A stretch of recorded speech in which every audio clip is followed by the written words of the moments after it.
Então vamos começando, né? Já demos uns minutinhos de o pessoal chegar. Então vamos lá, bom dia, pessoal. Bem-vindos a essa conversa que a gente vai ter aqui sobre arte, inteligência natural, arte no ambiente universitário, arte na vida. O esquema aqui vai ser o seguinte: eu estou falando, mas vocês podem me interromper a qualquer momento, não me atrapalha, se quiserem fazer perguntas, comentários, mas vai sobrar um tempo no final para a gente conversar também. Então, também se podem quiser ir anotando perguntas, questionamentos, que de repente até o final eu falo, antes do final eu falo sobre o que vocês vão perguntar, mas fiquem à vontade, tá? Olá, Vanessa, Carla. E então a ideia hoje é eu apresentar algumas ideias, um pouco de uma maneira um pouco provocativa, assim. Eu não vim trazer regras, lições, eu vim trazer reflexões para a gente pensar e incentivar nosso fazer artístico, né? O meu lugar é de alguém que está na ciência, na universidade, mas que tenta trazer as humanidades, as artes. E sei que alguns de vocês estão nesse mesmo lugar, outros vêm de outros lugares, né? E vocês vão trazendo aí os seus olhares, tá? Um dos objetivos dessa palestra é preparar para a exposição que a gente vai convidar vocês a participarem no Congresso Unifesp, que é em agosto. Então, até o final de julho, daqui a mais de um mês, vamos receber esse material, mas independente disso, vamos trazer algumas reflexões para a nossa vida, assim, né? Então, também não estou pensando só na produtividade, só no resultado. Na verdade, o que eu vou trazer aqui é para a gente pensar um pouco na nossa qualidade de vida, a nossa forma de atuar, de estar no mundo, né? Antes, vou me apresentar super rápido, porque se alguém tiver interesse também em saber quem eu sou, entre em contato, pesquisa na internet. Hoje em dia, isso é fácil. Eu sou professor aqui no CEF, que é o Centro de História e Filosofia da Ciência e da Saúde, da Unifesp. É um centro tanto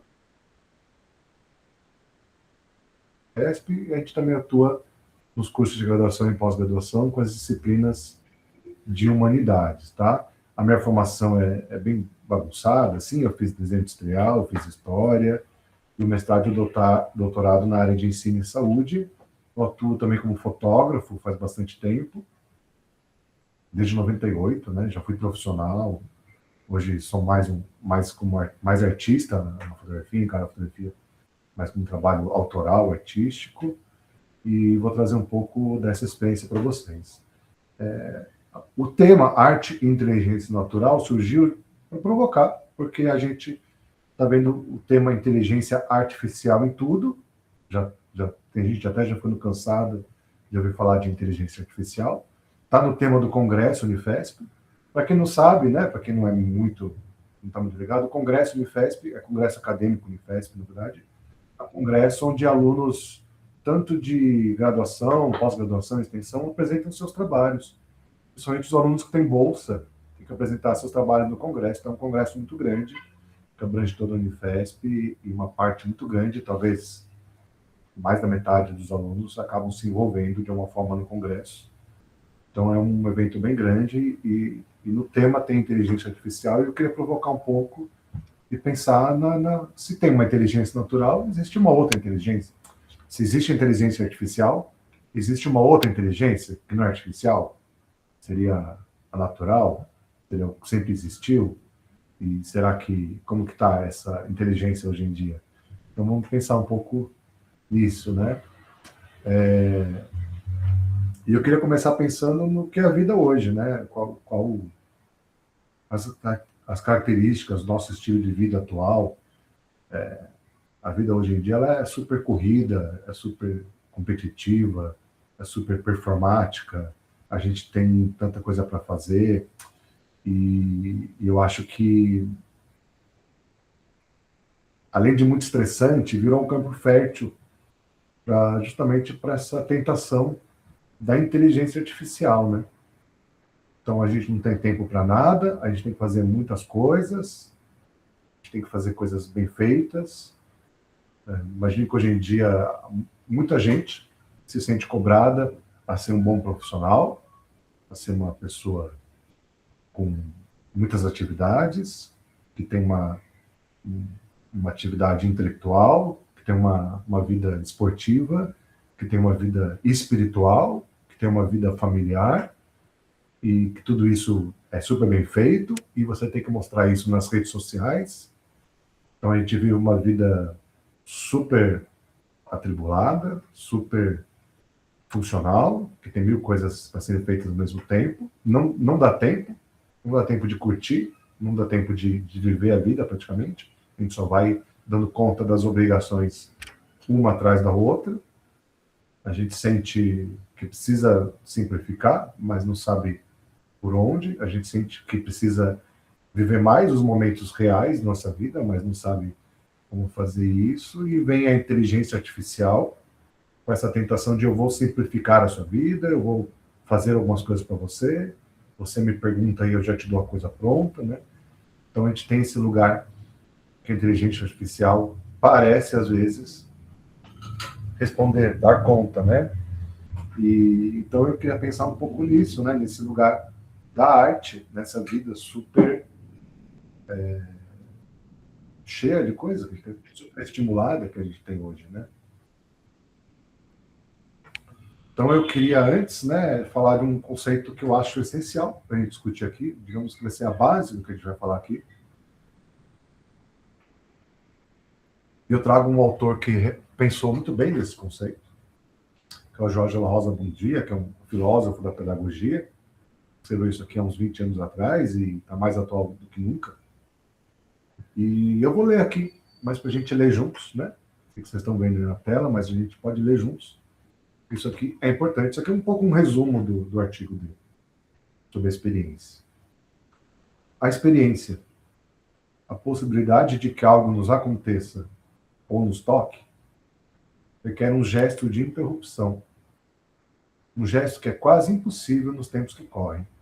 Requer parar para pensar, parar para olhar, para escutar, para sentir, demorar-se nos detalhes, suspender a opinião, o juízo, a vontade, o automatismo da ação, cultivar a atenção e a delicadeza, abrir os olhos e os ouvidos, ter paciência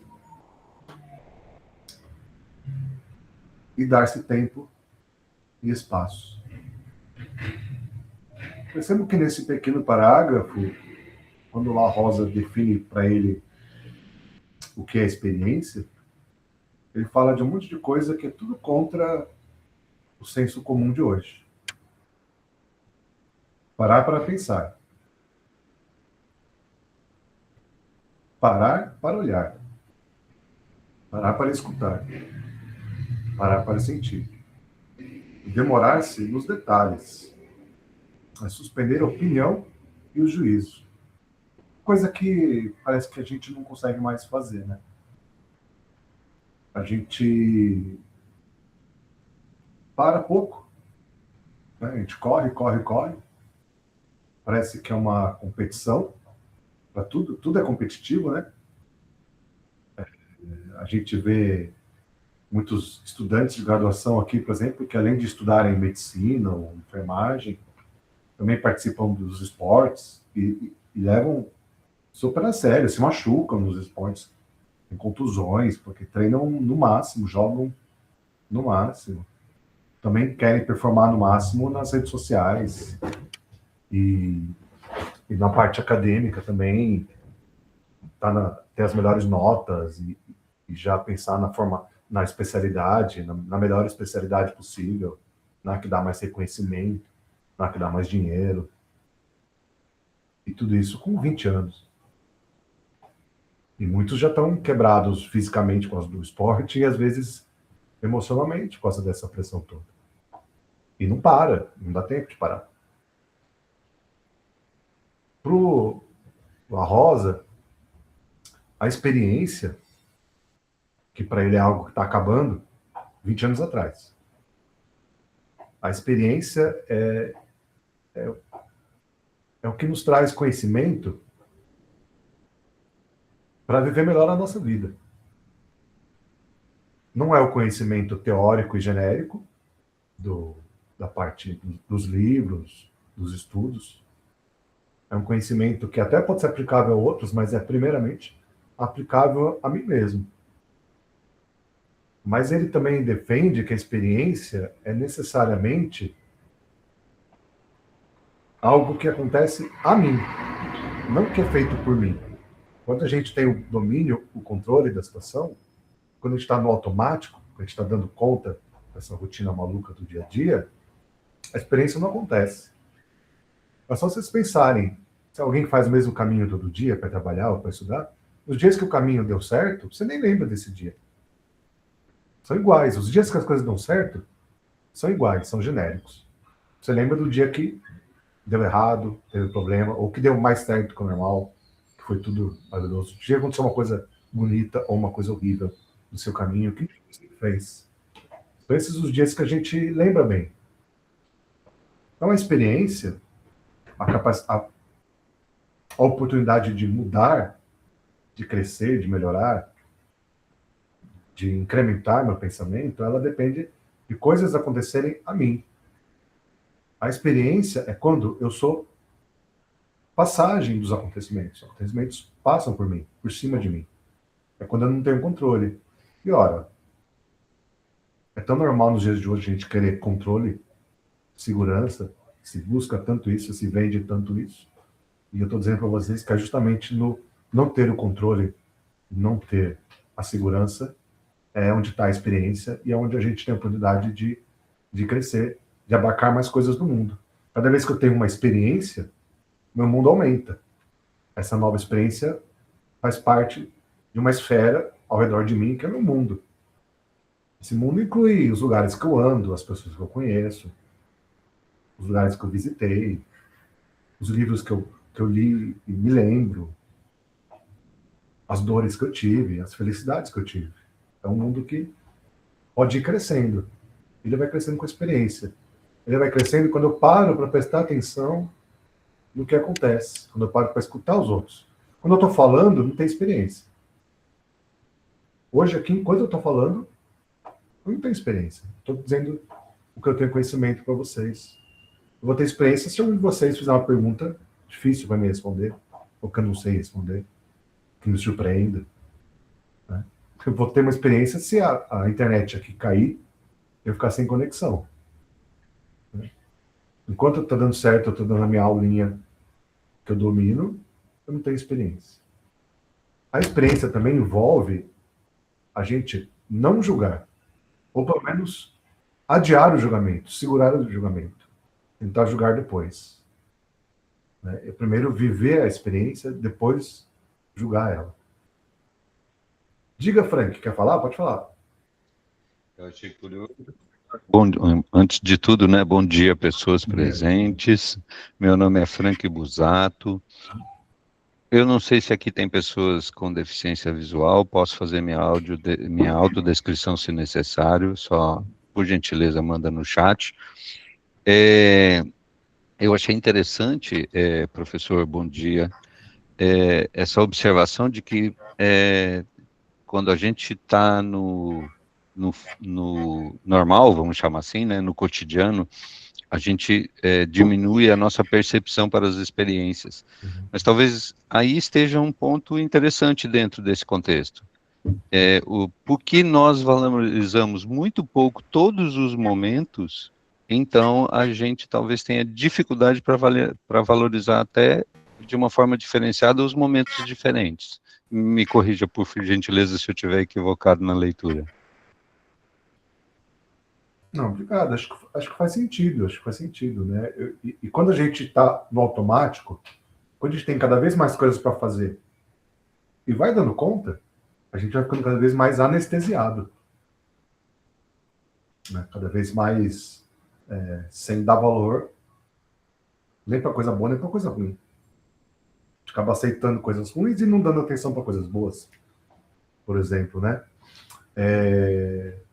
Algumas pessoas usam, para falar desse tipo de experiência que eu falo para vocês, a experiência estética.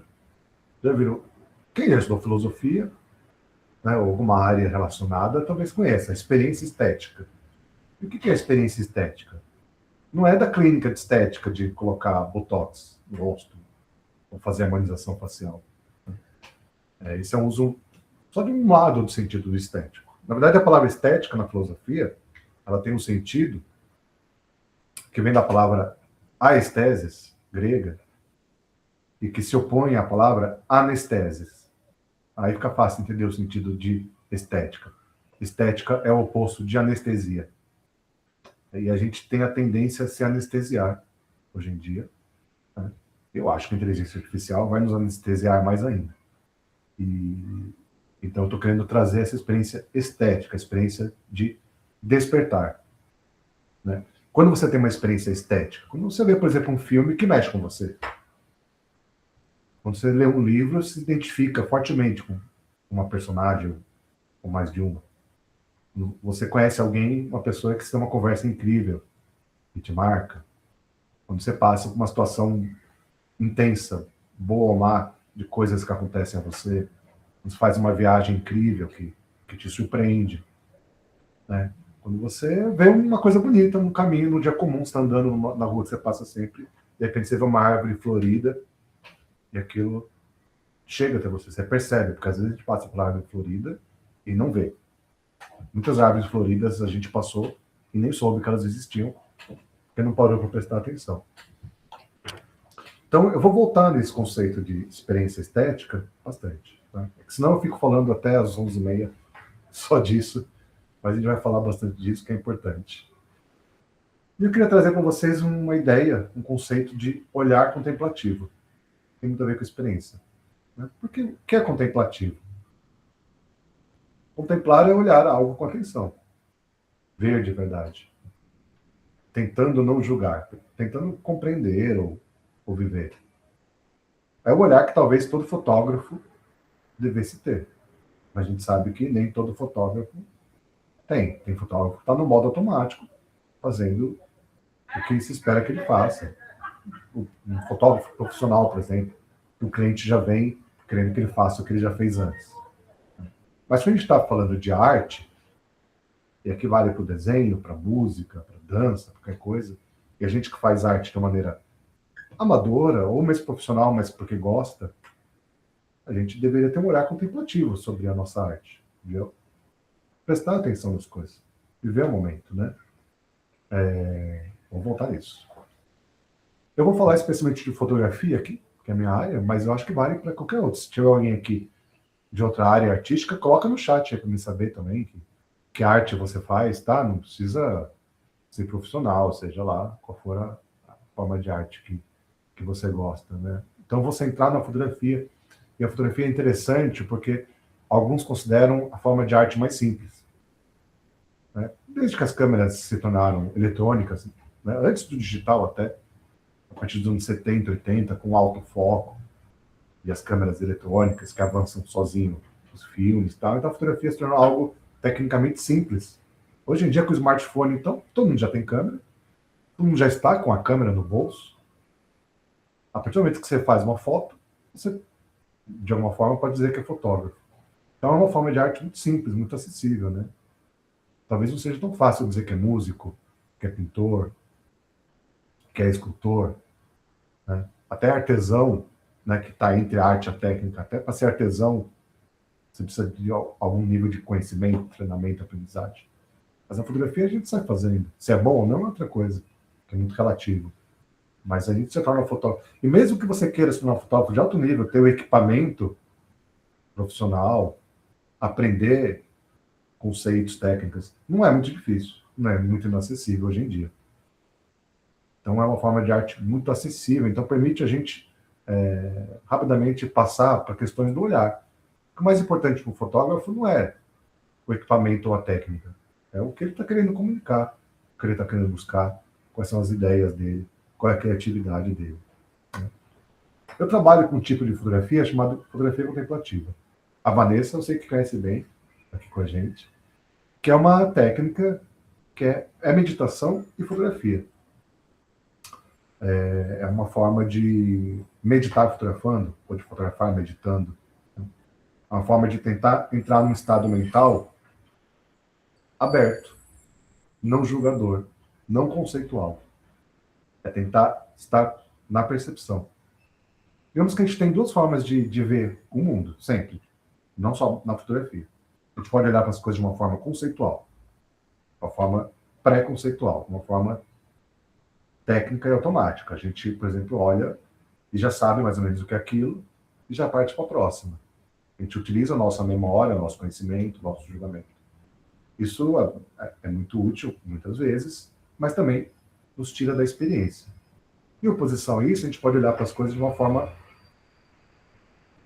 através da percepção, de uma forma contemplativa, tentando não julgar, mas sim viver isso.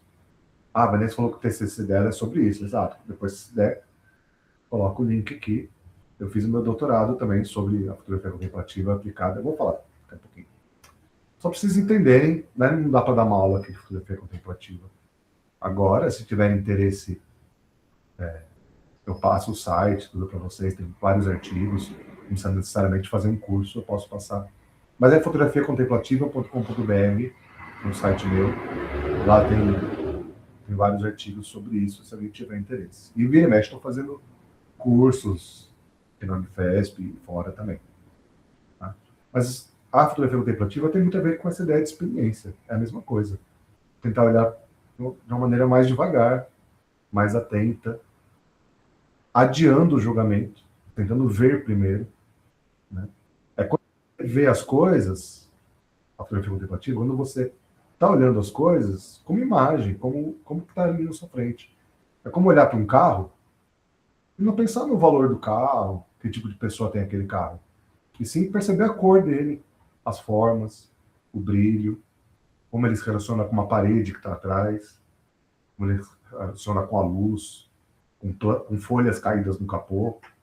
Né? Não tentando fazer uma foto que você já sabe que é boa, mas tentando observar aquele momento, aquela imagem que está na sua frente, tentando não julgar ela.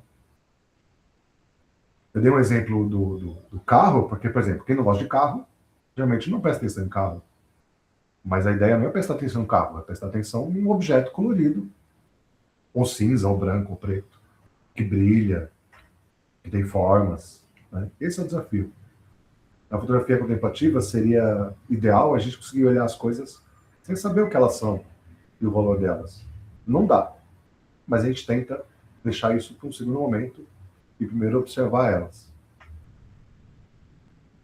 Então, a ideia da fotografia contemplativa é a gente também desenvolvendo essa capacidade de ter prazer observando coisas simples, comuns. Sempre dou exemplo. Deve ser muito bom, nunca fui. Deve ser muito bom estar em Fernando de Noronha, num dia de sol, céu azul, mar verde esmeralda, subindo no morro ali e olhar aquela praia maravilhosa. Você vai admirar essa visão. Mas a gente não pode estar lá todo dia, né? Não é a nossa rotina estar em Fernando de Noronha. Nem para quem é rico, não é a rotina estar nesses lugares maravilhosos todo dia. Pode até ir várias vezes no ano, em lugares lindos. Mas não é a rotina. A nossa rotina é no lugar comum do dia a dia. E a fotografia contemplativa é uma forma que eu encontrei de ter esse prazer de admirar as coisas simples. Porque não é por elas, é por mim. Né? Quando eu olho para uma parede simples de uma casa e acho bonito, uma janela, né? Não é um prêmio para aquela casa. É um deleite para mim. É uma forma que eu consigo de ter uma experiência, receber essa imagem.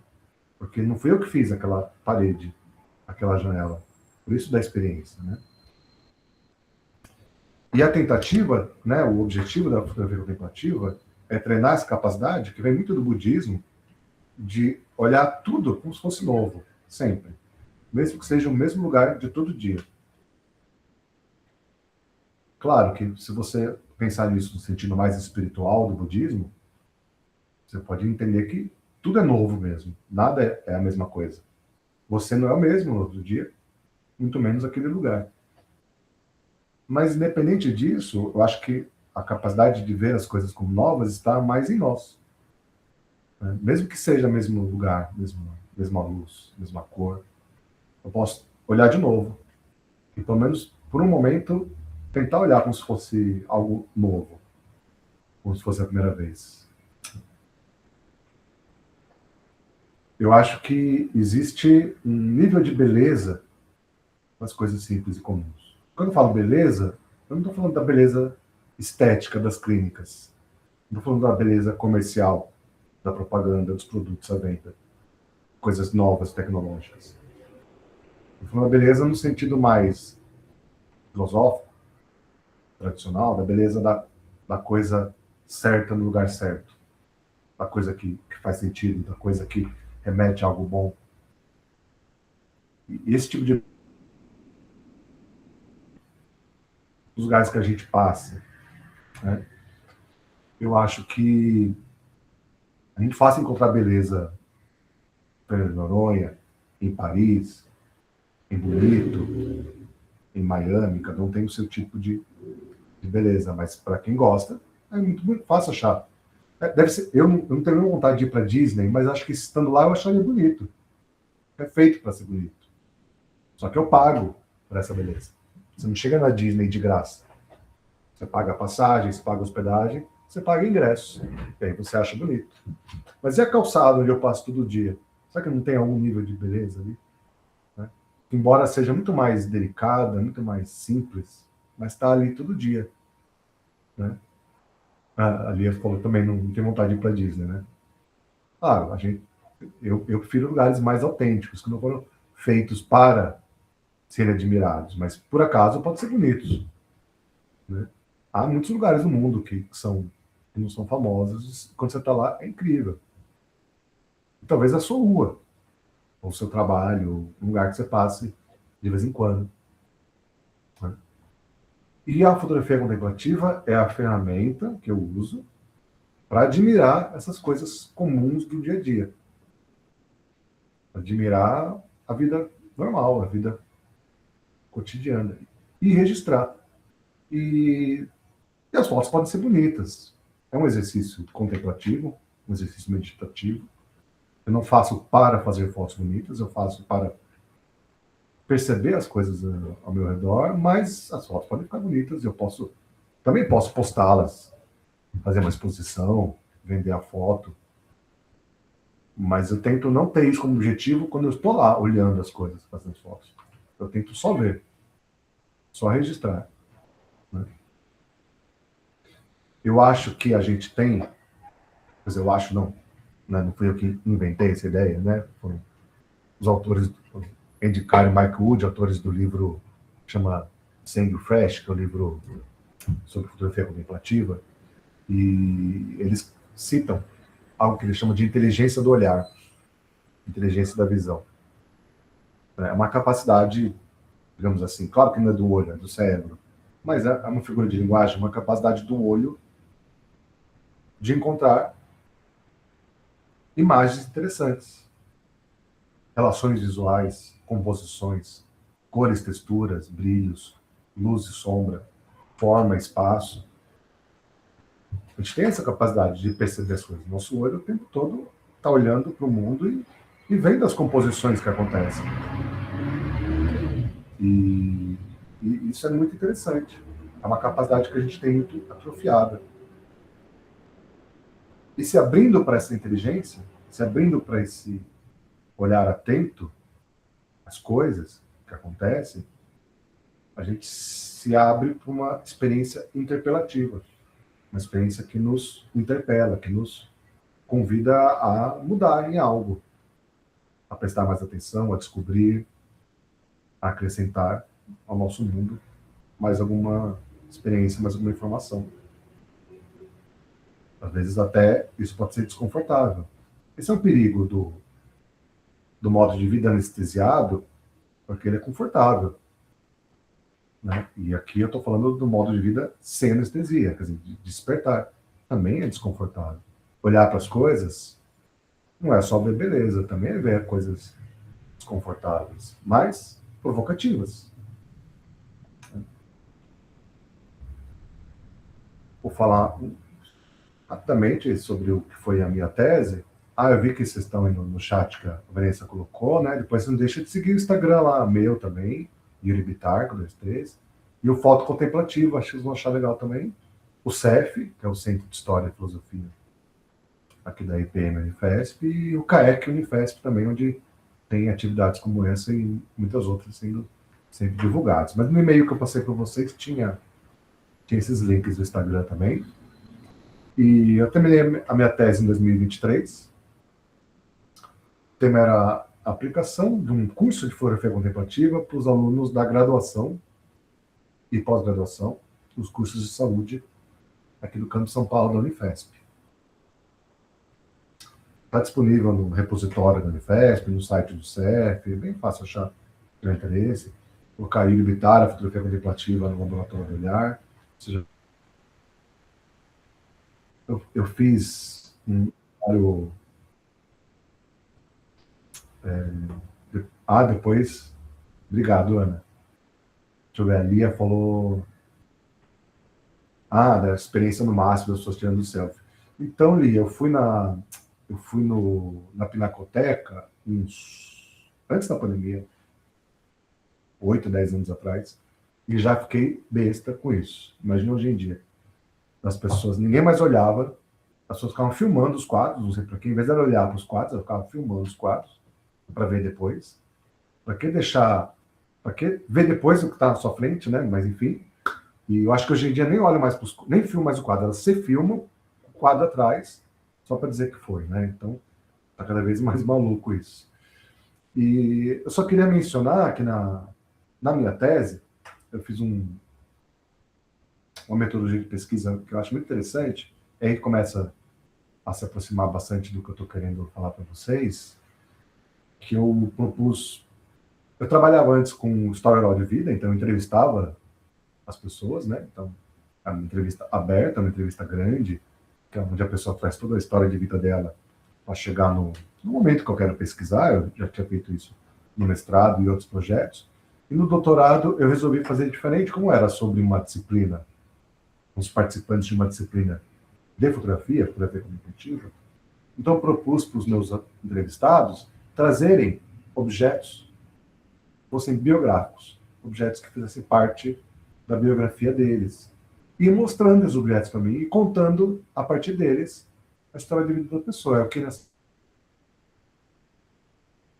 E eu fiz, né, um retrato final com todos aqueles objetos na frente, atrás, e o entrevistado, né, o aluno, que ia montando esse cenário, os objetos dele, decidindo de onde eu ia fazer a foto, de perto, de longe, de cima, de baixo. Era um trabalho feito em conjunto, que eu chamei de contar criar, porque ele ia contando a história e a gente ia juntos criando um produto artístico que eram essas fotos, né?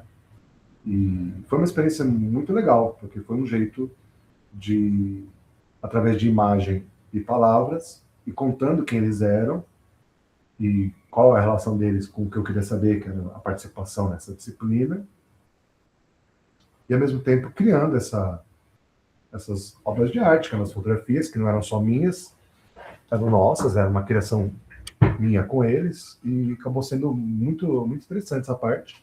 No final, a minha tese foi mais sobre essa metodologia da entrevista do que sobre a disciplina, que era o Laboratório do Olhar, a aula de fotografia contemplativa.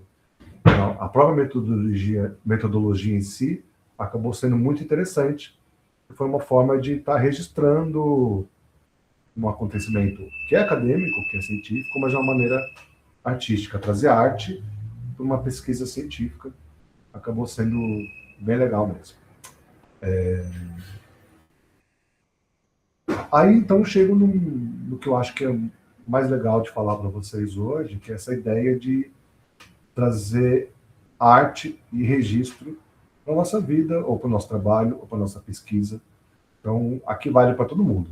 Se você está pesquisando, está fazendo mestrado, doutorado, pós-graduação, acho que dá para trazer a ideia de arte e registro. Se você está trabalhando, acho que dá para trazer para o seu trabalho. Se você está, digamos assim, nem trabalhando, nem pesquisando, dá para trazer isso para o seu dia a dia, para a sua rotina, né? Trazer a fotografia como uma forma de registro. Então eu tenho essa outra linha de trabalho que eu trago muitas disciplinas, de convidar os participantes a fazerem autorretratos, que é uma linha de pesquisa que eu estou trabalhando agora, né? Então, eu fiz os retratos dos participantes lá na minha tese, e hoje em dia eu já prefiro que cada um faça o seu autorretrato. Então, uma ideia que eu tenho trazido é desse autorretrato biográfico, né? Mantendo os objetos biográficos, talvez, mas trazendo uma criatividade de cada um se mostrar a sua maneira. Esses que são trabalhos que eu peguei na internet, inicialmente, de autorretratos que as pessoas fizeram, usando a criatividade, né? Então, tem essa foto que o homem está entre livros, não sei se ele foi numa biblioteca, escondeu o celular ali entre os livros, colocou no timer para tirar a foto dele, ou esse outro autorretrato de uma fotógrafa que não está na foto, mas são os objetos dela, todos ali, falando um pouco de quem ela é através dos objetos, e ela nem está lá diretamente. São fotos que eu mostro para os meus alunos, e aí eles vão fazer os deles, né? Eu acho que a ideia de ensaio, então eu acho que, mesmo que você tenha, às vezes, como objetivo criar uma foto, ou fazer um desenho, ou fazer uma escultura, ou fazer uma dança, uma música, é muito forte a ideia do ensaio, a ideia de fazer vários trabalhos para se ir chegando no que você quer. O Fiuza traz aqui essa definição, né? Ao mergulhar em ensaio, o autor se vê inserido em um processo que exige muito mais do que a captura de imagens. Exige uma reflexão sobre a conexão entre essas imagens, sobre a edição que melhor pode expressar a sua intenção do trabalho, e sobre a apresentação que seja mais eficiente para tocar o outro, seu apreciador. Então, trabalhar numa imagem, né, sempre tem esse potencial para a gente estar pensando nessa relação entre as várias imagens que a gente vai produzindo, como que as pessoas vão ver isso, como que a gente vai trabalhar esse material. A arte não é só fazer arte. Até pode ser, mas normalmente a arte é também trabalhar depois essa obra, preparar ela, finalizar, talvez disponibilizar de uma forma impressa, de uma forma analógica ou de uma forma digital. Aí eu fui... Aqui já são fotos de alunos meus, a quem eu convidei a fazerem autorretratos, a partir dessa ideia de objetos biográficos, buscando criatividade, buscando trazer um pouco de si mesmo nessa imagem, né? Todos os trabalhos dos alunos foram muito legais, vou mostrar só alguns para a gente ter uma ideia. Esse aqui é muito legal porque o Alexandre é dentista e ele colocou, não sei se deu para entender, ele colocou o celular dele dentro da autoclave dele, aquele aparelho de esterilizar os instrumentos, né? E está ali ainda com aquele espelhinho de dentista, que a gente geralmente conhece tão bem, né? E tudo virou espelho. Então ele tem dois objetos só nessa foto, é a autoclave e o espelhinho, não sei se tem um nome específico para esse espelhinho de dentista. E através dos dois objetos, e ele mesmo, ele traz um pouco esse autorretrato dele. Coloquei mais alguns aqui, então. Alguns só com os objetos, alguns com a pessoa inserida entre objetos, imagens, né? Nesse caso aqui da última, da Helena, ela fez essa pintura para fazer o autorretrato, né? Então, olha o trabalho que deu, né? Ela pegou uma tela, pintou no verso da tela, que ela está na parte de dentro da tela. Pensou em escrever um arte de maneira diferente, escreveu algumas coisas naquela tela, tem coisas escritas, tem uma pose, ela contou na aula, foi muito legal, porque tinha toda uma história, nada da imagem é aleatório, né? Nenhuma dessas fotos, aliás, cada foto dessas o aluno falou bastante e podia falar durante horas, porque, de certa forma, tem toda a vida deles ali, né? Então, eu estou trazendo essas imagens para inspirar um pouco a gente a pensar na fotografia e na arte, a fotografia como arte e como registro da nossa vida pessoal, profissional, acadêmica. É esse tema que eu estou querendo trazer Isso é inteligência natural. Essa foto não é montagem, tá? Tirando esse texto do Walter Benjamin que coloquei, realmente é uma aluna minha que deu entrevista e trouxe um caderno onde ela desenhava mãos. Quer dizer, o caderno desenhava várias coisas. Nessa página, ela tinha vários desenhos de mãos. E eu já tinha, no meu texto, já tinha essa frase do Walter Benjamin, já estava no meu texto. Na verdadeira narração, a mão intervém decisivamente, com seus gestos, aprendidos na experiência do trabalho, que sustentam de 100 maneiras o fluxo do que é dito. Então, Walter Benjamin, 94 a publicação do livro, ele escreveu isso há 100 anos atrás, mais ou menos.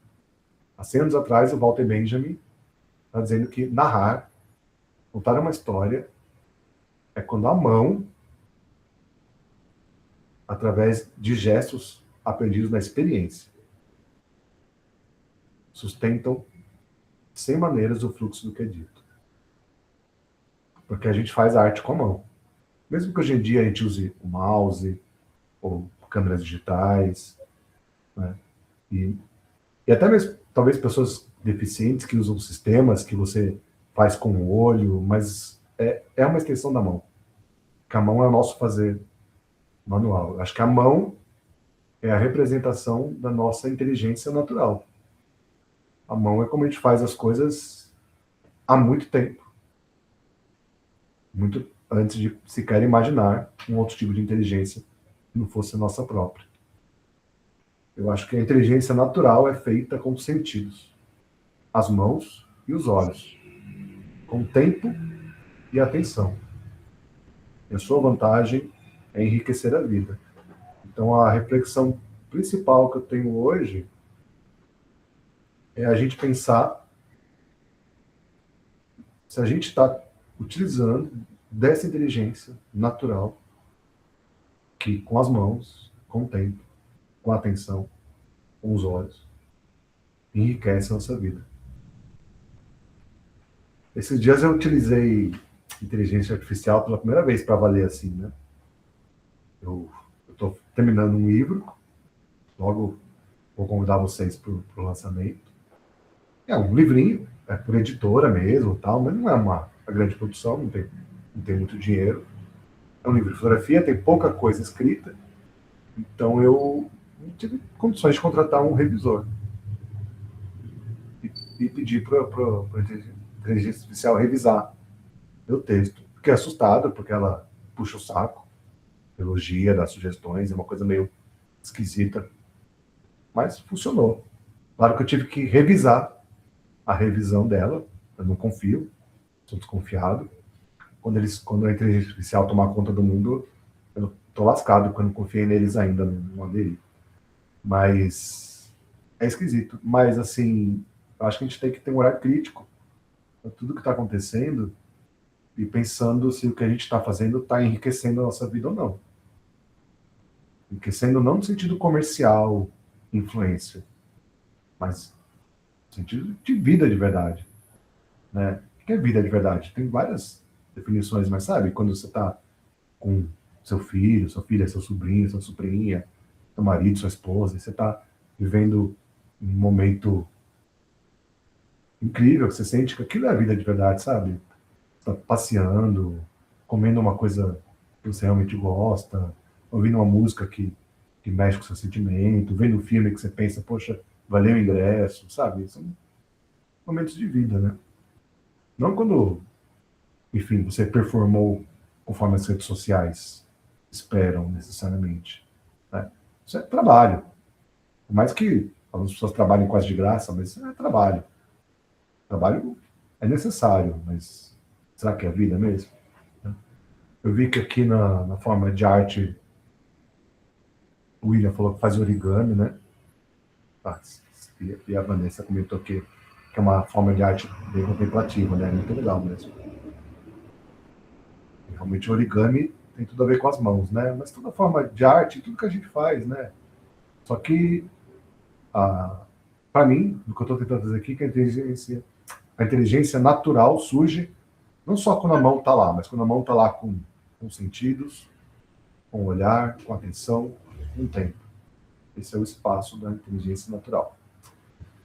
Antes de eu abrir para perguntas, conversa, eu só quero lembrar que tem uma biografia, depois, se alguém precisar de algo, me pede aqui. Convite. Toda quinta-feira, eu vou parar em julho, mas toda quinta-feira, do meio-dia a 1, a gente medita aqui no CEP, tá? É só chegar e meditar, não é curso, não tem inscrição. Vamos ter horários online também no semestre que vem. Então, se tiver interesse, entre em contato com a gente. E deixar o convite aqui também para vocês seguirem a gente nas redes sociais. O Yuri Vittar, o meu pessoal, é profissional, tá? Então podem seguir, que não é fotografia, arte, vida acadêmica e tal. Tem também o CAEC, PN, Unifesp, para ficarem sabendo das ações. E o CEF, Unifesp, onde eu trabalho e dou aula. E no site fotografiacontemplativa.com.br tem vários artigos seguindo essa linha que eu estou falando aqui, que vocês podem ler se tiverem interesse, tá bom? Se não lembrarem desses links depois, é só colocar no Google, vocês acham essas coisas tranquilamente também. Então, vou fechar um pouquinho a apresentação aqui, só para a gente poder se ver um pouco melhor. E eu acho que a gente tem um tempinho ainda para conversar um pouco. Quero que vocês tragam dúvidas, opiniões, sugestões. E o e-mail que eu mandei para vocês de confirmação, tem um link lá. Então, a gente vai ter essa exposição fotográfica durante o Congresso Unifesp. Não só durante o Congresso, a exposição roda depois outros locais aqui do Campo São Paulo, até ano que vem. Então, as fotos vão aparecer bastante, vocês vão poder vir. Vai ter um dia de abertura da exposição para a gente se encontrar, se conhecer pessoalmente. Pode participar, todo mundo que é da comunidade Unifesp, vocês estão aqui, vocês são comunidade Unifesp. Então, alunos, funcionários, ex-alunos, interessados, tá? O tema é esse, inteligência natural. Não é só fotografia. Por limitações orçamentárias, a gente precisa que sejam imagens, né? JPEG, PDF, não dá para... vídeo, não sei se vai dar para receber, e não dá para receber esculturas, né? Os origamis em si, mas vocês podem transformar a sua forma de arte, qual que seja, em imagem e mandar para a gente participar. Estamos tentando conseguir uma premiação, um reconhecimento para alguns trabalhos, quem sabe um brinde para vários, mas não garanto isso. O importante é participar e ter seu trabalho na parede ali durante um evento que muita gente vai ver e tá lá na abertura comigo, tá? Então, eu já mandei o link no e-mail, mas se tiverem dúvidas, procurem, ou me perguntem, ou perguntem lá no CAEC, que vai ser uma oportunidade bem legal. Beleza, gente?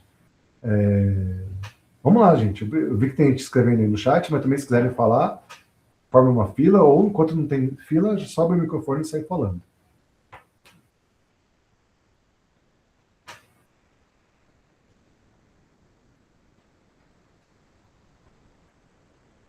Aberto, gente. Vou fazer um comentário, então. Por favor. E por aí, fila? Boa tarde, pessoal. Não, eu fiquei pensando aqui, sua fala provocou várias reflexões, assim. Eu vou tentar me organizar, porque eu sou ruim de organizar minhas ideias.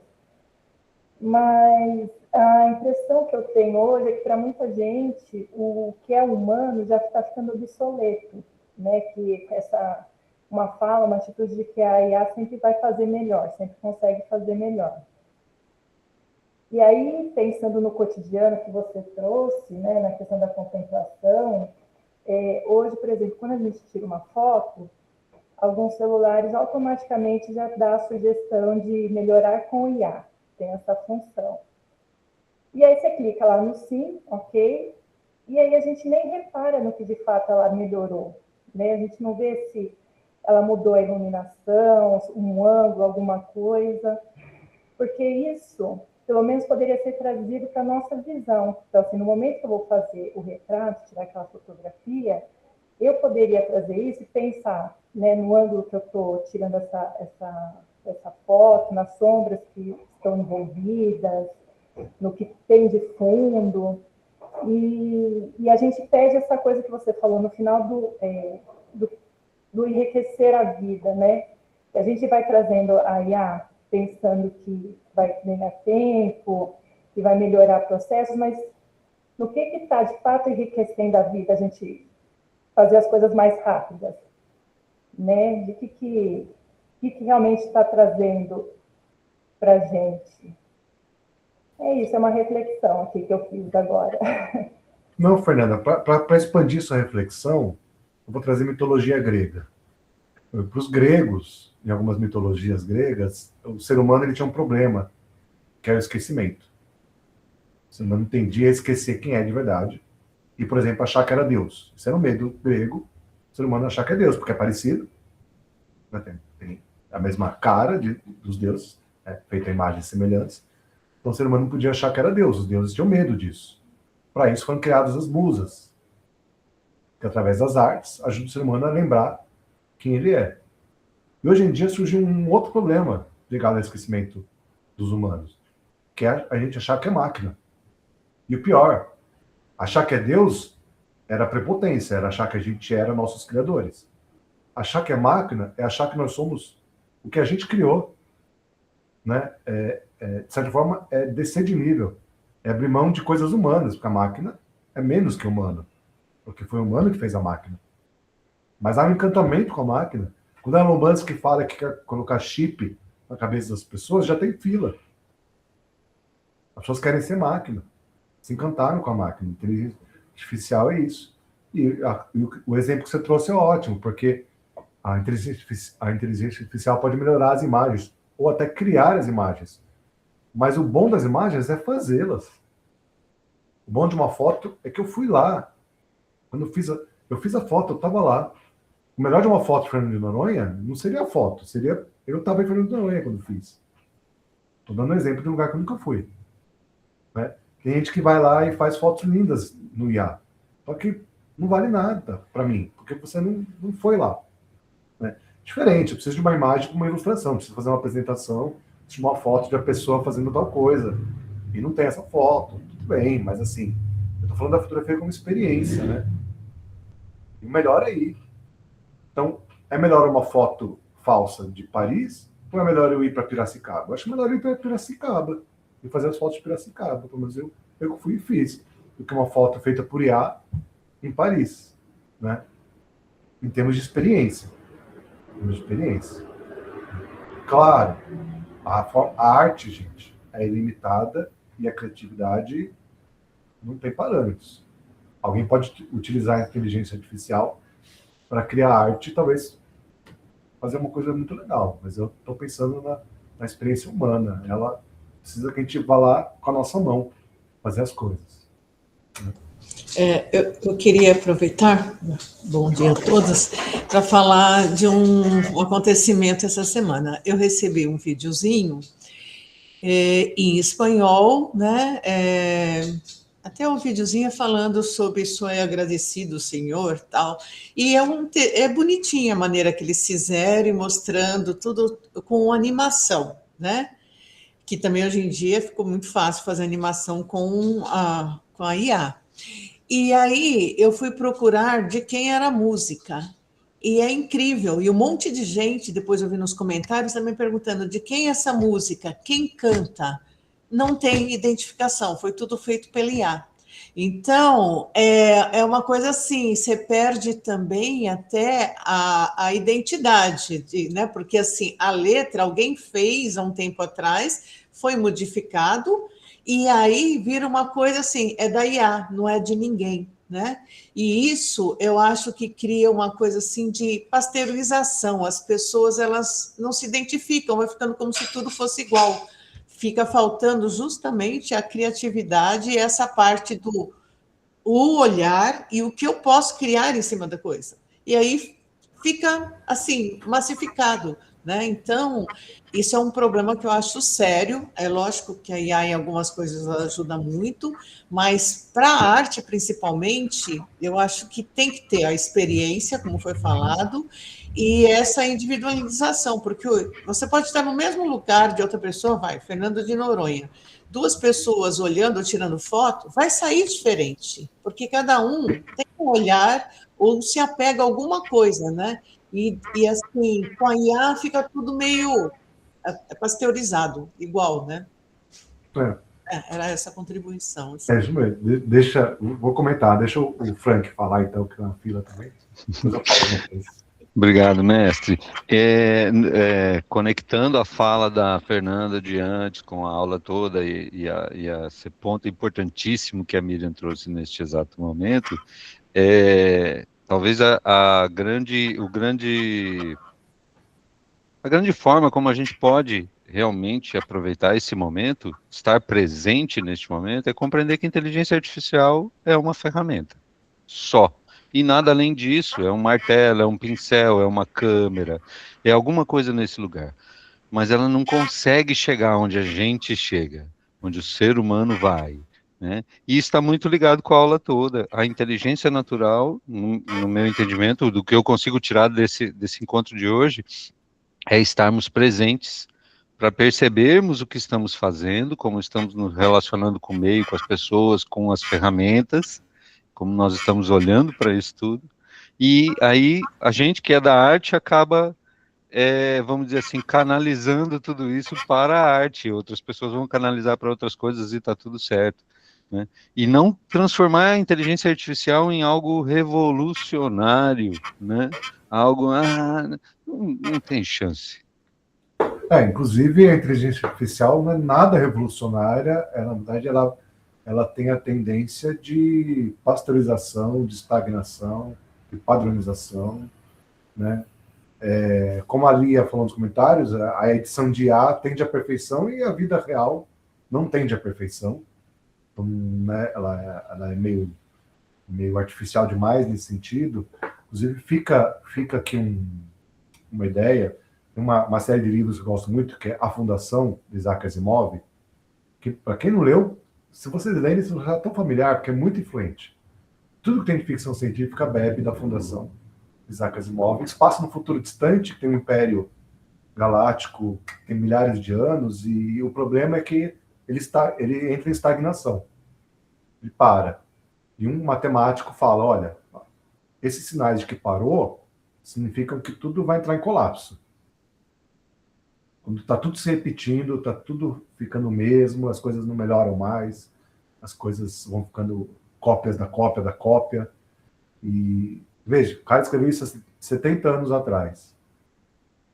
E o que a gente tem hoje é a inteligência artificial, que é cópia das coisas, e já tem inteligência artificial pegando coisas de inteligência artificial, então já está sendo cópia da cópia.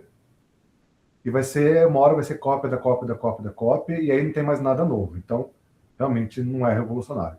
Eu acho que não vai ser um colapso, porque as pessoas não vão desistir de fazer as coisas por si mesmas, né? Não sei o que vai acontecer. Mas a ideia hoje é a gente lembrar, né, da nossa inteligência natural, de fazer as coisas com a mão, de ter prazer nisso, de usar isso para qualidade de vida, para melhorar a vida, usar isso para registrar o que acontece, colocar isso no nosso trabalho, no nosso estudo, ou no nosso hobby, né? Lembrar que a arte, ela é tudo isso ao mesmo tempo. Ela é criação, é pesquisa, é registro, é prazer, é provocação, é bonito e é feio, e a inteligência natural é isso, né? Gente, desculpa não conseguir ler todos os comentários aqui. Então vamos ver se mais alguém quer falar. Deu nosso horário, mas a gente pode dar uma esticadinha. Mestre, se puder, eu estava escrevendo aqui justamente por causa do horário, mas a sua fala me fez lembrar de um negócio que eu assisti hoje de manhã de uma pessoa, ele chama Álvaro Borba, ele tem vídeos no YouTube, eu acho muito bacana, gosto muito das mensagens do Álvaro, e ele trouxe no vídeo que eu assisti hoje uma questão da Copa do Mundo relacionada com um evento de MMA que o Donald Trump organizou nos Estados Unidos, agora durante a Copa do Mundo. E aí eu fiquei pensando assim, cara, aquele coliseu que ele fez dentro da Casa Branca lá, que remete muito ao que o Álvaro traz da relação daquilo com a Roma e a Grécia, e enfim, provavelmente é um resultado de uma inteligência artificial, né? Uma plastificação de um negócio que é histórico, que deveria nos lembrar que a gente nunca deveria voltar para esse lugar. curioso, a sua fala foi muito precisa, professor, obrigado. Legal, legal.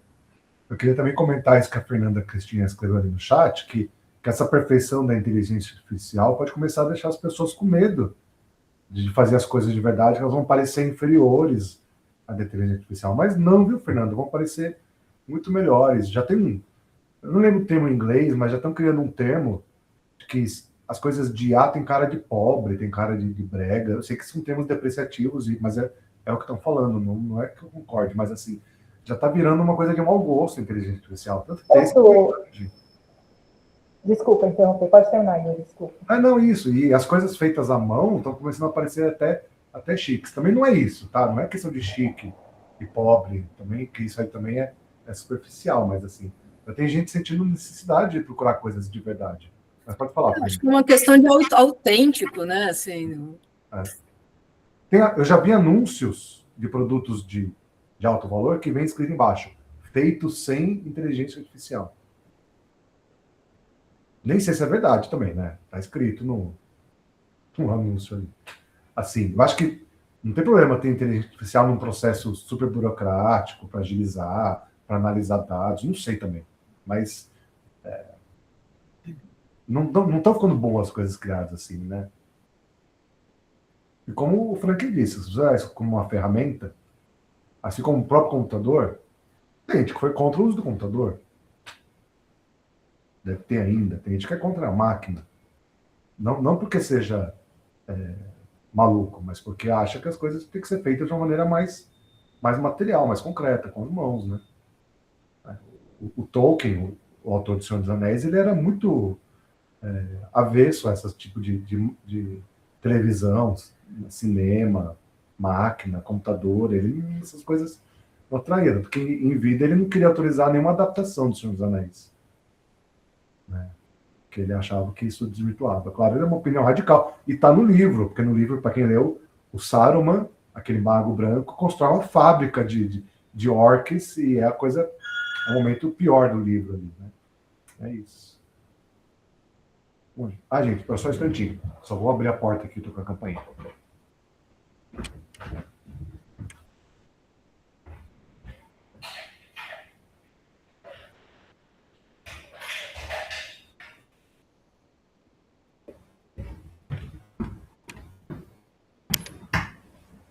Mas, gente, é isso.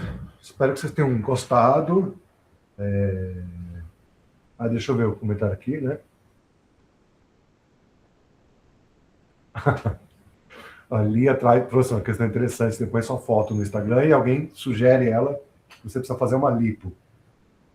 Alguém vai falar, nossa, que tal uma lipozinha aí? Já pensou, gente? Assim, às vezes você faz uma foto querendo expressar um conceito filosófico, artístico, provocar, pensar, se divertir, e a pessoa já está vendo uma oportunidade de venda ali, né?